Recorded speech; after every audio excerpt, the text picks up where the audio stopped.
Welcome to Women in the Trenches, and I am April Griggs, and this is Terry Savage, and we are Women in the Trenches. In our last podcast, we talked about some of the features of being a parent, the challenges we face while raising our children, and how God's hand was involved guiding, protecting, and teaching us how to steward the children he gifted us with. Tonight we'll be talking about fathers and some of the challenges they had to face. One of the fathers' name is Christopher Gardner.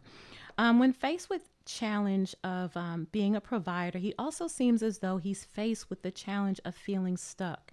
This is a place where I believe he had to place his trust in God.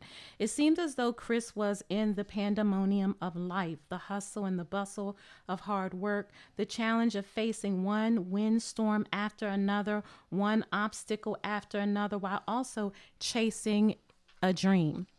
I mean, could you imagine putting in long hours of hard work every day, but not moving? Nothing is moving in your favor. It's like being stuck in a vicious cycle of nowhere, but yet you're moving in aspirations, hopeful that something will change for the better. I think this is where Chris Gardner was. It's moments like these where anyone would feel the pressure of giving up. But Chris did the opposite. During the movie, you could see where he looked troubled and sad. In fact, there was one scene where he actually said some tears. The good thing is unhappiness is momentary because life is associated with peaks and valleys. The scripture that comes to mind is Galatians 6:9. And let us not be weary in well doing, for in due season we shall reap if we faint not. It's about dependency on God. It's in our weak moments that God reminds us of his strength, according to 2 Corinthians 12:9. For my strength is made perfect in weakness. The challenge of life can be tiresome. So God meets us where we are and encourages us not to be weary in well-doing. It's about trusting in God's timing and plan. So when things look ugly, we have to trust the process. God wants us to pursue. He wants us to pursue him, and he wants us to pursue every good thing that he has in store for us. He definitely does. We need to be aware of what God's plan is. The movie that Terry is talking about is called The Pursuit of Happiness. That's what we will be reviewing tonight.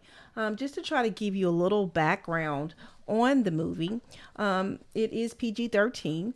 It released in 2006, a family and drama movie. It also it's a family and drama movie that runs about an hour and 57 minutes long. But also you can watch this movie on platforms on Amazon Prime, YouTube, Google Play, and Fango at home. The cast is Will Smith playing Chris Gardner as a father, Thandie Newton as Linda, wife and mother, and Jaden Smith playing Christopher Jr. as the son. And there was a whole crew of actors and actresses that did an amazing job. This movie was found to be uplifting, hopeful, and emotional. At the beginning of this movie, I found it very interesting that they showed a page from a book. There was a statement that caught my eye. I found that this statement was taken from the Declaration of Independence, which reads life, liberty, and the pursuit of happiness, which comes from the second paragraph of the article. The statement is a well-known phrase from the United States Declaration of Independence. According to Wikipedia, it states the phrase gives three examples of rights which the Declaration says have been given to all humans by their Creator, which governments are created to protect, like the other principles in the Declaration of Independence. This phrase is not legally binding, but has been widely referenced and seen as an inspiration for a basis of government. Yeah, I noticed that Chris would reflect on the Declaration of Independence. He would reflect on Thomas Jefferson's quote during the movie. It was almost like he would go in his mind to take this quote, and it was almost like something that gave him a sense of direction, something to hope for: life, liberty, and the pursuit of happiness. Now, keep in mind, these truths were endowed or provided by our Creator. So I think when we reflect on the promises and provisions of God, we can take courage, refocus, and gain momentum. And I think that's a tool that he used. It's like a hopeful tool. It's like a mile marker in his mind that persuaded him to keep moving forward despite the ups and downs. So Chris definitely persevered. We see this, and I believe he held on to that, the promises, the hope, the life, the liberty, and pursuit of happiness. Yeah, it's funny, the little things that we might learn in school, and we kind of gravitate to those things and we hold on to them. And then sometimes we apply them to our life. I want our audience to kind of take note on two different definitions. One is the definition of pursuit. The definition reads, the action of following or pursuing someone or something. The next definition I would like for you to take note on is the definition of happiness: a state of well-being and contentment, joy, or a reasonable or satisfying experience. What I also found interesting is when the first scene opens up, we see two of our main characters, father and son, going to the daycare that morning. And one of the daycare walls outside, the father points out that there was graffiti written on the daycare that was offensive. But not only the graffiti caught his eye, but the misspelling of happiness also bothered him as well. He was talking to the owner, but the owner seemed not to understand how important it was to correct these things. So this is just to go to show that it's what's important to one may not be important to the other. So let's continue on in the story. We see Mr. Chris and Christopher Jr. waking up for the day, getting ready to take on the world. They are in the big city of San Francisco, and they have to catch trains, and they're trying to maneuver through the city to get where they need to go. In this scene, Terry, what I noticed is Chris Jr. is having a conversation with his father, which I thought was very interesting, and they started to bond because Chris was letting his son know, hey, you can only allow to have so many things for your birthday. And Chris Jr. said that he understood and that he was trying to prioritize on what would be important out of the two things that he wanted. So this showed me that this father had conversations with his son, and the fact that they bonded so well, these things are very, very important. Absolutely. I noticed that. I noticed that he had that character. The father was very intentional with the time he spent with his son, even though it was the hustle and bustle of life. He was very intentional. I believe that spending time with his son was a valuable part of his life. It was during these times Chris taught his son valuable lessons like time management, perseverance, and how hard work was a part of life. I believe Chris was determined to build his son up into a man of integrity, strength, and courageousness. He wanted his son to be brave. It's interesting. Men, their challenges are different than ours, and we don't see things. We're not faced with some of the same challenges that they are. But he saw Chris, the father, knew, I want to teach my son some valuable lessons because he's going to grow up and he's going to become a man one day. And so I also believe that that's how God is with his children. He wants to spend time with us. He wants us to enjoy spending time with him. And he wants to teach us things in those moments. So you could tell Chris' son enjoyed time with his father, and even in the midst of all the peaks and the valleys, this was a bond. This was a form of nurturing, and it was very intentional and very valuable to the both of them. Yeah, just trying to study the relationship that these two had while I was watching it.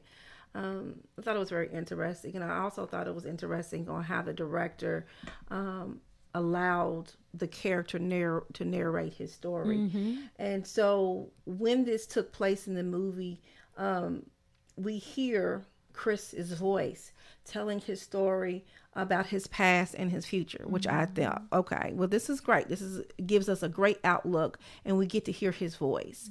I remember a part where he said that he hadn't met his father until he was about 28 years old. And he felt like fatherhood was important to him.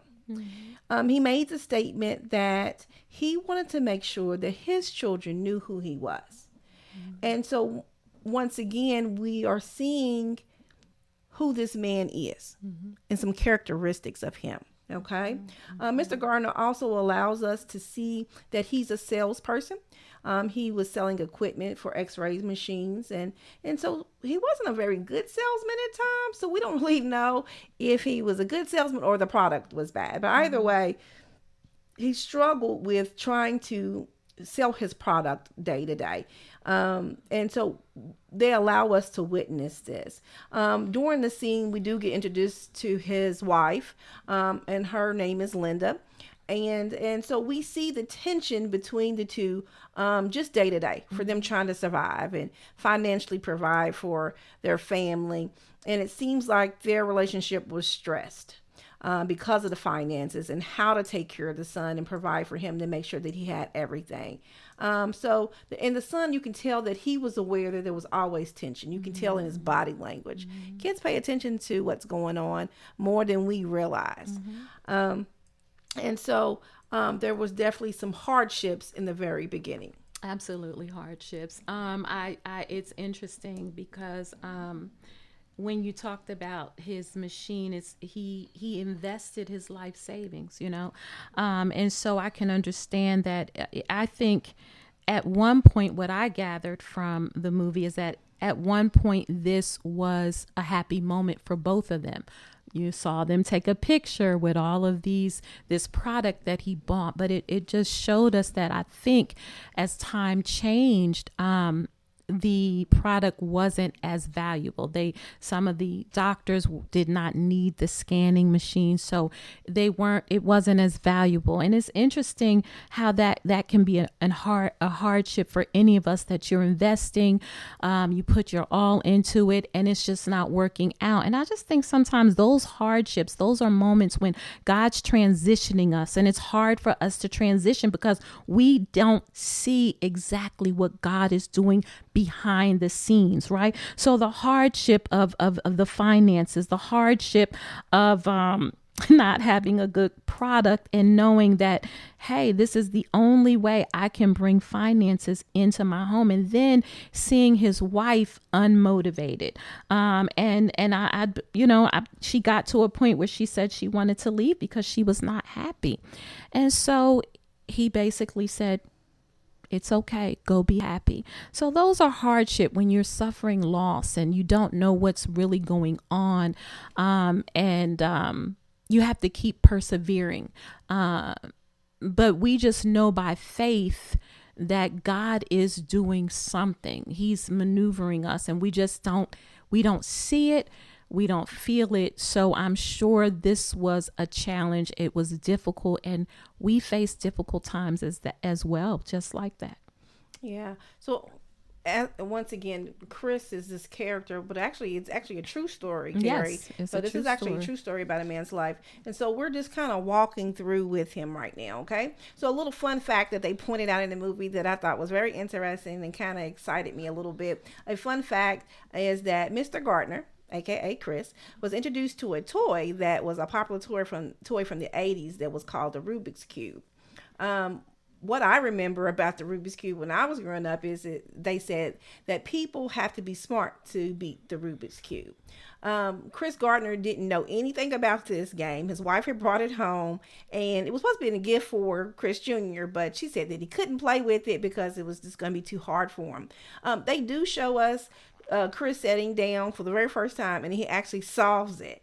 And so this just testifies to the mindset that we are dealing with in this movie. So we kind of know that this man is kind of wise and smart and knowledgeable of things. researching a little bit about the Rubik's Cube, it was estimated that only about 5.8% of the world population could solve a standard Rubik's Cube. That means that more than 94% have not successfully solved it. So, like, it speaks volumes. I think even today, even though it came out in the 80s, we're 2025, I still can't solve a Rubik's Cube. And so I don't even attempt to try. I used to cheat and pull the stickers off of it and then try to put them on the other side. Now, that wasn't right. But it was something that I did sometimes in my free time to make me look like I was a little bit smaller than what I was. But I thought it was very interesting that they pointed this toy out during that time.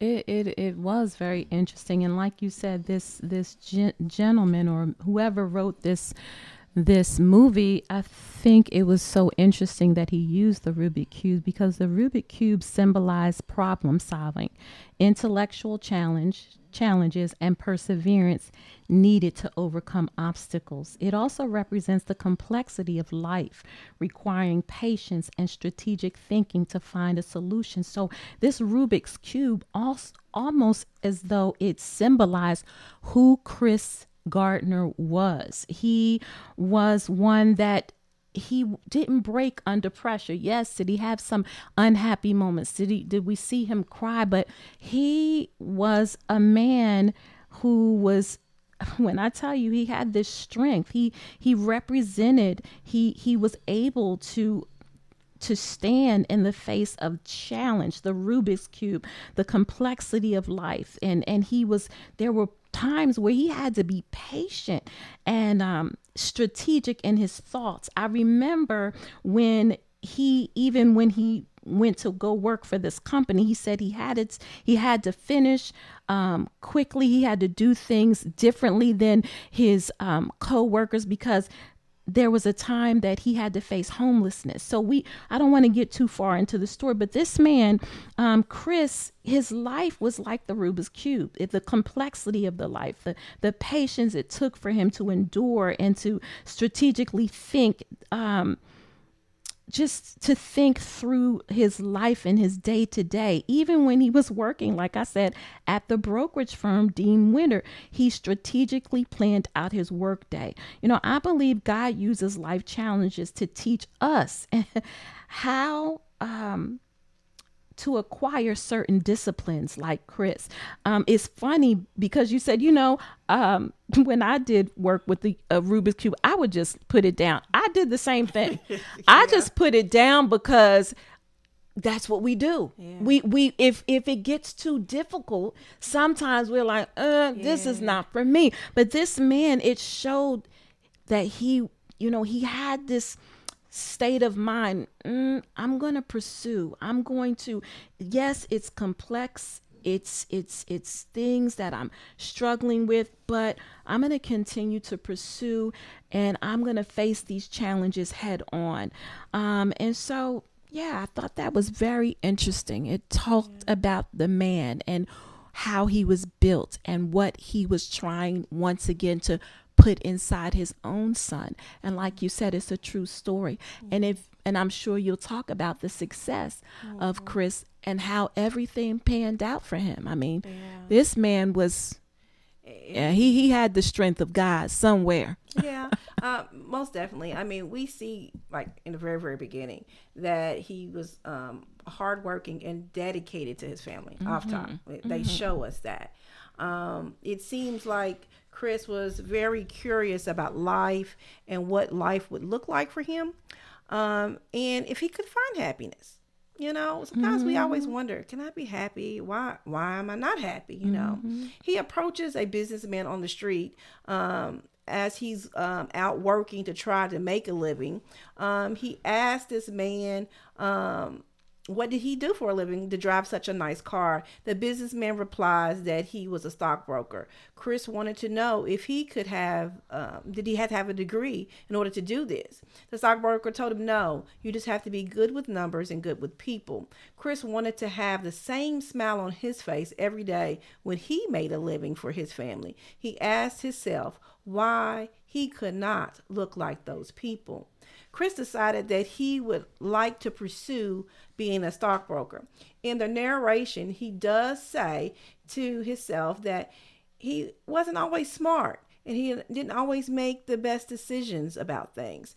As we watch, we witness him making some mistakes and trusting people he shouldn't have, and falling short with his finances, and just trusting the right people. I think we see him lend money to a friend, and the friend wouldn't give it back, and then in his journey of selling his product, he gave the lady on the corner his only thing that makes money for him, and told her to hold it, and gave her like $1. The woman stole it from him. So we see that. We do dive into the dream that he had. We see that he decides to apply for this career. He pursues this new career, but the only thing is he only has a high school diploma. So he knows that this is going to hold him back. He also is running against the financial stress of eviction, and being supportive of his family because money is low.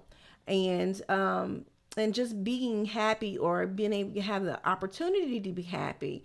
We know with dreams of anything, especially with this, it gave us an example. We seen that he dreamed and he pursued it in the beginning, but it didn't give him happiness all the way through.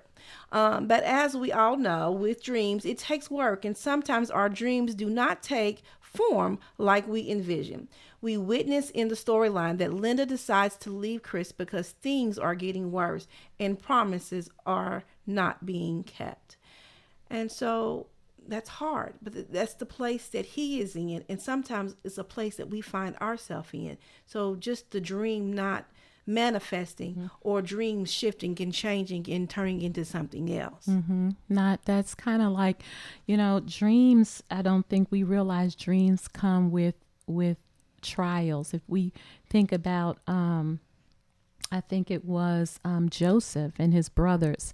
He had a dream, and it was an interesting dream, but he didn't know that he was going to have to be thrown in a pit and go through all these trials and before the dream manifested. So it's just like you said, our life dreams, they do come with the trial, the hardship, and so it can put a toll on us. And if we don't hold on to the character of Christ, which is the faith that we need, we can almost forfeit the dream or forfeit the promise. And so I like this movie. I saw where faith was definitely an anchor for him. I can only imagine if, it's a thought in your mind. It's like, okay, what do I do? If I stop, nothing is going to produce. I got to keep going. Because think about us. I'm sure God made some promises. And so it's almost like I believe that there are times even in the journey when God reminds us of the promise. He brings it back to our mind because he's like, hey, I haven't forgotten, and I don't want you to forget, pursue. Keep going, so yeah, it's a hard thing, and we learn that challenges and hardships in life are inescapable. We can experience happiness despite challenges and circumstances, and we just got to keep pushing, and we got to keep reminding ourselves that the promises and the provisions of God. And so this is what I believe, what we can hold the key to our future and to all the things that God has given to us by just holding on to the character of Christ, which is his faith, the faith that he gives us, and just keep on moving, keep motivating ourselves. Most definitely. But even when we're holding on, sometimes we cry. Oh man. And we witnessed, I was crying when I was watching the movie. I ain't even gonna lie. I don't care how many times I watch this movie, I am in tears. As I exhaled and with tears in my eyes, as I watched the next scene unfold, we witnessed Chris run into more hard times. Relationship was dissolving. Landlord was locking doors. The police was demanding money. for unpaid parking tickets, and he had to give his last. And then Chris faces incarceration. We see him go to his interview the next day for an internship that he wasn't even prepared for. Once again, we see Chris step out on faith and take the internship with no money at all. Now that's hard. Now he already is struggling to make ends meet. He had to pack up his son and move to a homeless shelter. And that has to be so hard. We also see a bonding moment once again between Chris and his son. Chris says to his son, "Do not let anyone tell you that you cannot do things that you dream of, not even me. If you have a dream, you have to protect it." He says, people can't do something themselves. They want to tell you that you can't do it. You want something, so go and get it. And so, that was a great bonding moment for those two. And he's encouraging his son to actually, do things, even though things get hard and people tell him not to. Absolutely. Faith is important. And his faith, like you said, he continued to pull down the load, meaning like it's, just kind of declutter his mind. I even remember a time when him and his son went to the beach, but he held on to his faith. And I believe that, that helped him to get through the grit, over to the other side, which I call the sweet victory. The turn of events, as we trust God, as we go forward, we don't realize that God is operating behind the scenes, like I said, and he's curating some things, he's cultivating some things, and in all of the turn of events that he endured, put him in the right location at the right time for him to receive the things God had in store for him. And for Chris, it came in a form of a new opportunity, what you just mentioned, and that was the Dean Witter job. And that opened doors for him. And like you said, faith. I mean, do you remember that? Do you remember that when not did he have money, but what about when the partner asked him, "Hey, Chris, was it $5 or $10?" His last, I think he had $8 to his name, and he looked in his wallet at $8. He said, "You just need 5?" Right. Because he didn't ask for more. But he didn't want to let go of that. Honey, I was so upset for him. His faith was tested. He should have just told him he didn't have it. But what I witnessed is, girl, okay, wait a minute. So yeah, he should have told the man he didn't have it, but he didn't. He was nice.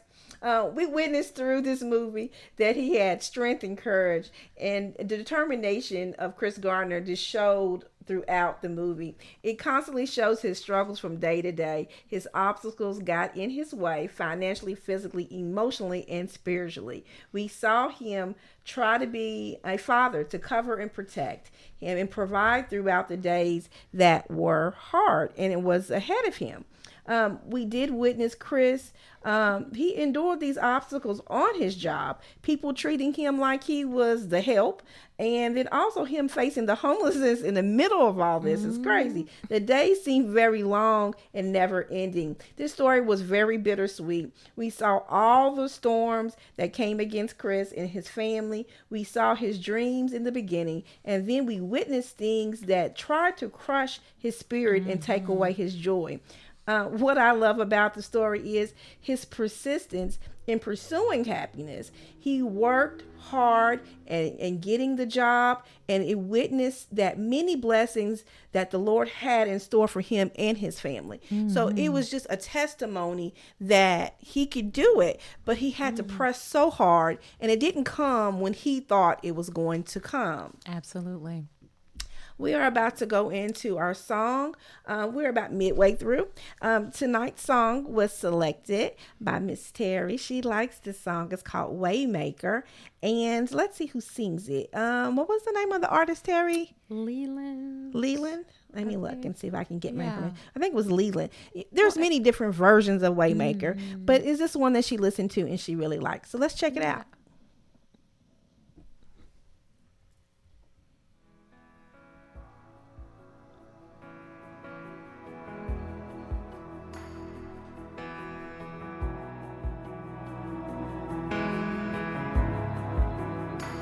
You are here.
Welcome back to Women in the Trenches. We just got finished listening to Waymaker by Leanne. And so once again, it was a wonderful song. It's just a reflection of how God will make a way. For those who just tuned in, we are talking about fathers today and how important they are, and even some of the struggles that they may or might not go through as having those titles and those positions in our lives. We just reflected on a movie called Pursuit of Happiness that starred Will Smith, and we talked about his character, Chris Gardner, and how he struggled from day to day, just trying to maintain his family and take care of them, and also to pursue his dreams of being just happy. You know, he wanted to have that satisfaction and peace in his heart, that he was happy in doing his job from day to day, and not only to provide for himself but for his family. So we just talked about those things. So for you new listeners, please check out The Pursuit of Happiness. Once again, it's a wonderful watch, older movie, so you probably already seen it, but it's one of those movies you can watch over and over again. You know, it was, this story, like you said, we're not on this journey alone. It's many of us, and we have similar circumstances. We're all battling, or we're all pursuing something. It puts me in the mind of, during the journey, during the trial, we go through life and pursuing, and sometimes we're broken. But God does. He challenges us. He wants us to pick up the pieces and keep moving. And so he motivates us to do so. It puts me in the mind of another movie, because I know we said we were talking about men. And so this man, his name is Scott. He was married to Teresa, and they had two sons. But Austin, the first son, he was autistic. He had a bone disease that made his bones brittle. So, the parents had struggles. They had a trials that they had to face. But the father, he said in the movie that he always felt like he was never good enough. He was never doing what was necessary. He always felt like he was failing. And with the son being sick all the time, with the brittleness, anytime he jumped too hard or he fell slightly, they would have to take him to the hospital, which now there's hospital bills that they have to face. And these struggles, these challenges bring Scott to a place of alcoholism. And then his wife kicks him out. And so it's a whole thing of, this trial, these moments that we're facing while we are in pursuit of happiness, because I feel like he just wanted to, his family made him happy. His children made him happy. But once Teresa kind of got tired, it reminded her of her father. So she wanted him to leave. But what I liked about him, the integrity of his character, is that he went to AA. He had discussions with his parents. They were good encouragers. And over time, Scott grew in his faith, and along with his son Austin and his incredible spirit, they became unbreakable. And as they did that, they found joy, gratitude, and courage in the most trying times. And so, faith follows God. Faith is the substance of things hoped for, the evidence of things not seen. So he believed that he was going to overcome, that this alcoholism wasn't going to get the best of him. And so he broke through, and I believe it brought him to his happy place, and he was able to reunite with his family. And so it just goes to show you, men, fathers, they're doing their best, and they have challenges too. And we all do. We're on this journey called life. But once again, faith follows God. And if we put our trust in God, if we understand that the promises of God are not all materialistic, they are also spiritual. And that comes with that comes with faith, that comes with forgiveness, that comes with restoration, all of these valuable things that God blesses us with. So he got forgiveness, he got restoration, he was able to come back to his family, and they overcame the obstacle of finances. I believe they relocated. So, this goes to show you that, hey, giving up is not, it's not an option. It feels like that, but I remember a song, winners never quit and quitters never win. So we got to keep winning. We got to keep winning. That's good. Yeah. There's so many movies and so many different platforms that talk about father stories, and that movie was pretty good. I did watch it as well. And so most definitely check that out as well. When I decided to reflect on both of these movies, the stories of these two men, they give us great examples through their trials. We should thank God in our trials, because we are in a place of transition. When we're in our low place in life, God is giving us a different perspective of our journey that he is taking us through. I always find myself making a statement when I pray over my family and friends. I ask God to cover and protect them. One day, I became curious about why I would say this so much and so often. I found that it was very important that God did cover and protect us. I did a little research in the Bible, Terry, to try to figure out, what scriptures talked about covering and protecting. What I found was Psalms 91:4. It reads, "He will cover you with his feathers, and under his wings you will find refuge.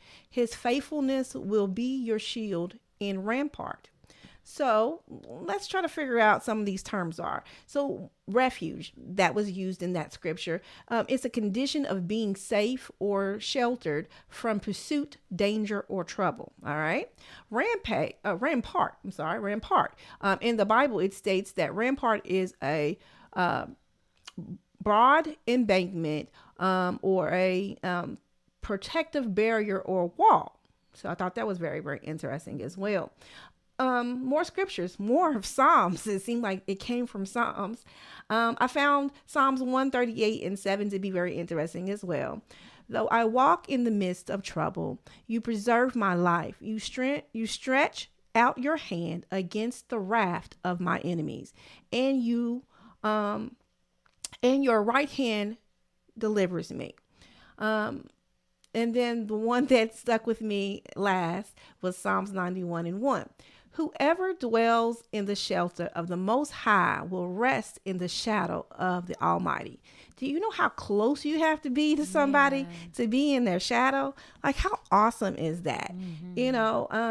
And so I found that there was many different scriptures that talked about covering and protecting, but these are the ones that God pointed out to me in the wee hours of the morning when I was writing. And so he shows up and shows out, because I think you were talking about that term, rampart, and you was just like, I had that in my notes. And I was like, how crazy is that? Because I hadn't even talked to you. And so God talks to all of us. We just have to really, truly listen. I really wanted to let everybody know that when we're trusting God, we have to realize that God's power and ability to rescue us from the clutches of our enemies is so true. It's a true statement. You don't know how many times you have been in harm's way, and God has removed you and put you in a safe place. You just do not know. Another term that I feel like was important for today's podcast was the definition of a father and what a father looks like. It says the Bible often describes a father as a source of love, guidance, and protection, and a model for how God should be viewed. Fathers are encouraged to be involved in their children's lives, leading them spiritually, providing for their needs, and disciplining them with love and fair judgment. And so he gives us direction. Once again, friends, a little more information that in my research that I find is that love and compassion in the Bible uses the image of fathers. Compassion for the children is illustrated by God's love and care for humanity. God tells the father to have guidance and instruction for our children. Fathers are encouraged to teach the children the ways of the Lord, sharing wisdom, values, and faith. Discipline and correction, he tells us. Fathers, are you called to discipline their children with fairness and law, guiding them towards righteousness and teaching them to obey authority? Examples of leadership. Fathers are expected to lead their families spiritually, morally, modeling the values they wish to install in their children. Spiritual responsibilities, it says. Fathers are urged to take responsibility for their children in spiritual welfare and to raise them to fear God. And so these are so important. It also tells you, fathers, do not provoke your kids in anger. It also says, be your child's first teacher. It also says in another Psalms 103, it says, fathers have compassion on his children. So the Lord has compassion on those who fear him. Mm-hmm. And so these things are important. Last but not least, in the Bible, a good man is often described as someone who embodies qualities like righteousness, godliness, faith, love, and endurance, and gentleness. He is also characterized by humanity, honesty, generosity, patience, and willing to help others. So once again, just like he gives mothers, he gives fathers the direction on what to do. I would like to say a little prayer tonight for our fathers. And so I just would like for everybody to participate, because I just like everybody to participate. And so let's close our eyes and pray.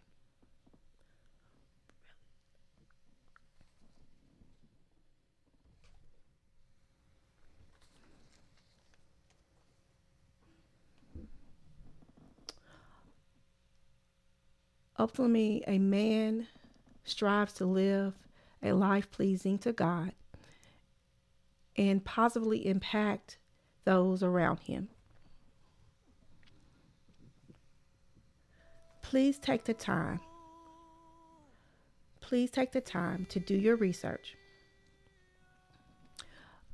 about the position that we are given. I know that as human beings, a lot of times we look up and our lives are changing. We are brought into this world with the title of son or daughter. God will promote you to wife or son. You may be given the name brother or sister. He may even trust you with the job of being someone's father or mother. But whatever the title is, he has trusted it and given it to you. We spend a lot of time just doing what we are expected to do, or what we have seen in our homes or on television. But with any job, they always give you a job description of what they expect of you and what the job in details. Why would we take the job that God has given us and never do any research on what it should look like and how it should be done? Today, we salute the men in our lives, from our fathers, husbands, brothers, sons, uncles, friends, and pastors. We would like to thank you for standing in the gap, even when you didn't know how. We would like to say thank you for trying and not giving up, even if you have found that you have fallen short in your journey of life. God forgives you. We pray that those who are close to you can find it in their heart to forgive you as well. We ask God if it is in his will to restore any relationship that has fallen apart.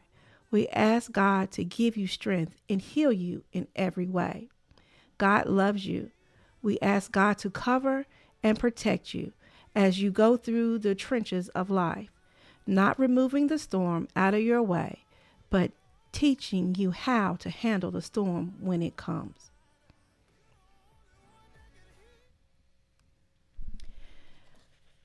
And we want to say amen. We hope God hears our prayer. And we hope that this gives you a little words of encouragement. God has given us all a title, and it is very, very important on that we take this job seriously. We want to make sure that everyone understands what God wants for you. I think we had mentioned once before, Terry, that a lot of times we are giving these titles and we do no research. We just dive right in and we do what has been told to us. Mm-hmm. But I think it's really, really important that we no longer operate like that. Mm-hmm. We need to really take serious about this thing that God has given us, which is life. And he has given us job titles to be helpful to others, not only to helpful to yourself, but to make sure that others are okay. Mm-hmm. And so tonight, like I said, we wanted to salute the fathers, yes, and our husbands and our sons. And we want to let them know that we love you. And even in your shortcomings, God will still cover and protect you. And that you have praying mothers and you have praying wives. Mm-hmm. And we are on our knees for you because we know that you are in the trench as well. That's right. Absolutely. Yes, we do. And in our next podcast, we give God praise. We honor him and we thank you for being a part of this podcast, just being here and giving it ear. Our next show will be on June 17th from 6 p.m. to 7. If you would like to contact us, you can reach us at our email, which is wintt@myyahoo.com. That's wintt@myyahoo.com. You can also review and listen to any of our past podcasts on our new YouTube page, and that you will find that under Women in the Trenches. Yes, we are really excited about the YouTube page. We want to let you guys to please log in, like, share, and subscribe is what we would like for you to do. We would like to give a big thank you to the radio station WFFCDB, The Power, for allowing us to be able to use this wonderful platform. WFFCDB, The Power is on Twitter, Facebook, and Instagram. Once again, we thank you for listening, and please tell a friend that we will be on every other Tuesday. Before we close out, we do have one more song that we would like for you to listen to. This song is Ted and Sherry. I ran across it and I thought it was a really good song. And once again, it was kind of upbeat and not slow. And so I hope that you like it as much as I do. I found it, Terry said that her and her husband, y'all sing along to it all the time. So once again, it's called You've Been So Faithful by Ted and Sherry. And once again, we want to say thank you for listening to the Women in the Trenches, and good night.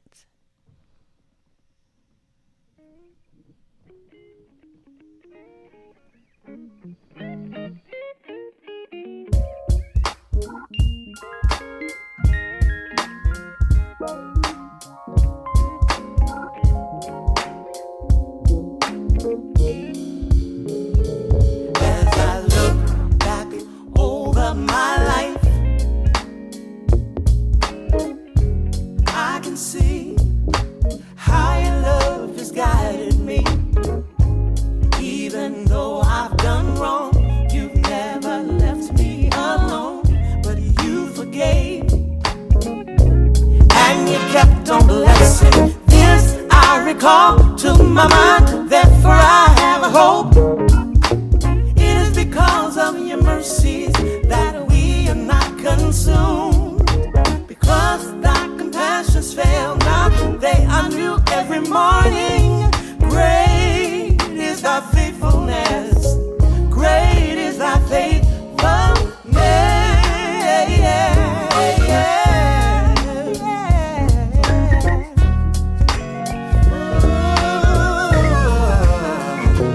As I look back over my life,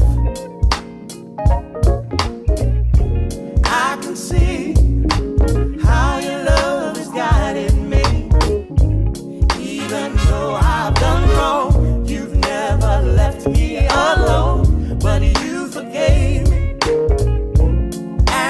kept on blessing. This I recall to my mind, therefore I have hope. It is because of your mercies that we are not consumed.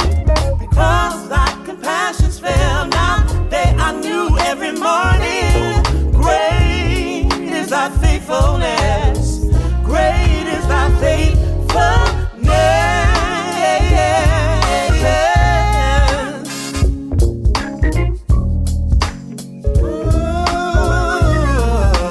All we're trying to say is you've been, oh, you've been so faithful.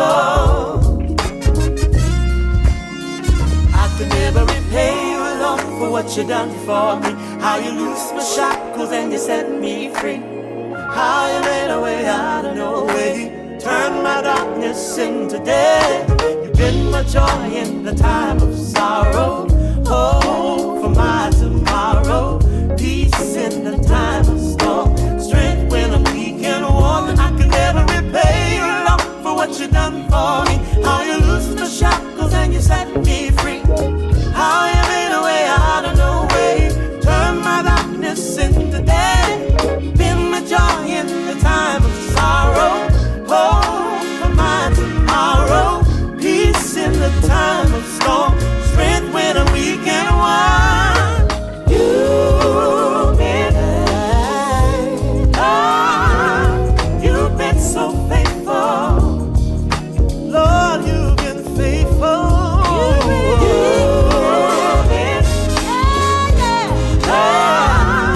You've been so faithful. I can never repay you, Lord, for what you done for me. How you loosed my shackles and you set me free. How you made a way out of no way, turned my darkness into day. You've been my joy in the time of sorrow, hope for my tomorrow, peace in the time of storm, strength when I'm weak and worn. I can never repay you, Lord, for what you done for me. How you loosed my shackles